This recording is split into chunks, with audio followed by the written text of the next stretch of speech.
తాజా 30 ఈ జబర్దస్త్ ప్రోగ్రామ్ ఏమో గానీ దీని గురించి డిస్కస్ చేసుకోకుండా రోజు గడవని పరిస్థితి వస్తోంది. ఇందులో స్కిట్లు చేసేవాళ్ళు పెద్ద సంఖ్యలో ఉండడం, వారిలో నుంచి కొందరు సినిమాల్లోకి వెళ్లడం, ఎక్కడో చోట వారు ఏదో ఒకటి మాట్లాడడం, వాటిలో కొన్ని వివాదాస్పదం కావడం పరిపాటిగా మారింది.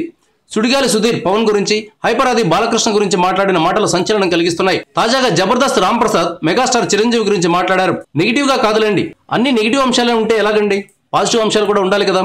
మన రామ్ ప్రసాద్ ఖైదీ నెంబర్ 150లో నటించిన సంగతి తెలిసింది. ఈయన కుటుంబ సభ్యులతో కలిసి విశాఖపట్నం జిల్లాలోని సింహాచలంలో ఉన్న వరాహ లక్ష్మీ నృసింహస్వామిని దర్శించుకున్నారు.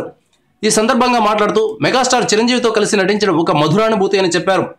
సింహాచలంలో జరుగుతున్న సోదరి వివాహం కోసం ఇక్కడికి వచ్చానని చెప్పారు. హీరో నాని సినిమా నేను లోకల్లో నటించానని తెలిపాడు. నాని హీరో ఫ్రెండ్ గా యాక్ట్ చేశానన్నాడు.